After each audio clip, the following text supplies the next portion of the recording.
500 साल राम मंदिर को इस देश में लग गए हैं, हिंदुओं जैसा कोई बुज़दिल तुम्हें लगता है कोई होगा? 500 साल तुम्हें राम मंदिर के लिए लग गए, हिंदू राष्ट्र के लिए तो 1000 साल तो लेके ही चलो तब तक। बस हवा निकल गई। कभी आपने बात की हिंदू राष्ट्र की उनसे? नहीं, जरूरत ही नहीं। हम कभी सरकार के भरोसे हिंदू राष्ट्र की नहीं। एक बात और बड़ी, कैसे बनेगा? मान लो आप हिंदू, इस देश का हिंदू अपने आप को पहले कट्टर हिंदू बनाए, तब भारत हिंदू राष्ट्र। क्या अंतर कैसे होता है? क्योंकि ये एलिगेशन आपके साथ चिपक गया है कि आप अंधविश्वास फैलाते हैं और अपने मतलब को बताते हैं कि हमको दिखता है, ये कहते नहीं दिखता। जैसे आपके मंच पे हमने कई बार देखा कि आप कहते हो कि तुम्हारा फलाना नाम है, तुम्हारे चाचा ये है, तुमको बीमारी ये है।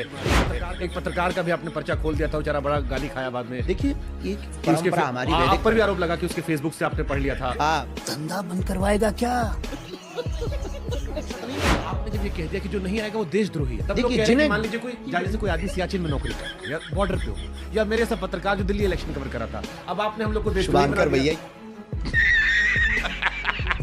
पिक्चर चालू करो बे। लोगों ने कहा कि धीरेन्द्र कृष्ण शास्त्री ने असंवेदनशील बयान दे दिया कि जो यहाँ मृत्यु हुई वो मोक्ष किया है। फिर लोग आपको व्यक्तिगत टारगेट करने लगे कि ऐसे तो आपको मोक्ष मिल जाना। Good question. आपको लगता है वो असंवेदनशील बयान था जो कुंभ पर आपने दिया?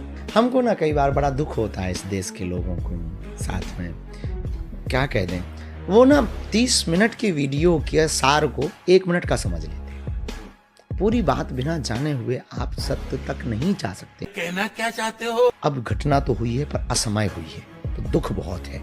असमय हुई है, किसी मृत्यु तो सबकी तय है, हमारी हो या किसी की भी हो, मरना तो एक दिन है ही है। जैसे अब जो घटना तो हो गई है, तय है। अब आप ये तो कह नहीं सकते कि मर गए तो अब ठीक मर गए, ऐसा तो नहीं कह सकते ना कि ठीक मर गए। ये तो नहीं कह सकते कि ठीक मर गए। तो अब उनको सातावना देने के लिए, डांडस देने के लिए हम क्या कह सकते हैं? लवड़े न भोज। हमारी नहीं थोप सकते कि हम किसी के प्रचारक, हम एक विचारक हैं, प्रचारक नहीं है। झूठ पे झूठ, झूठ पे झूठ। 140 साल वाला जो थ्योरी थी, 140 साल बाद कुंभ हो रहा है, ये गलत फैलाया गया था। ये नहीं है, ये हर बार फैला दिया जाता है। आपने स्टेटमेंट एक दे दिया था कि जो भगवान क्या जुल्म है, क्योंकि मैसेज ये गया कि आपने कहा जो नहीं स्नान करने आएगा वो देशद्रोही है, बेझिझक। हाँ, तो जो मन से भी स्नान कर गए, धंधा बंद करवाएगा क्या? आप अंधविश्वास फैलाते हैं और अपने मतलब को बताते हैं कि हमको दिखता है, ये कहते नहीं दिखता है। नहीं, नेवर। हमने कभी ये नहीं कहा कि हमको क्या दिखता क्या नहीं दिखता। हमने ये कभी दावा नहीं किया कि हम भविष्यवक्ता हैं।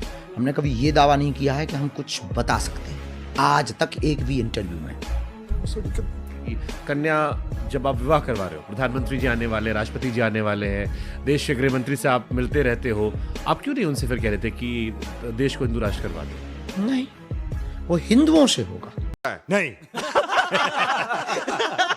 मुसलमानों से खास मोहब्बत है आपको, दिन रात उनको कोसते रहते हो आप? नहीं, मुसलमान से नफरत करते हो? बिल्कुल भी नहीं। हम इस देश, क्या पूरी दुनिया के रहने वाले किसी भी जीव से हमें नफरत नहीं। इंसान तो छोड़, जीवों से भी हमें नफरत। झूठ बोलो, बार बार झूठ बोलो।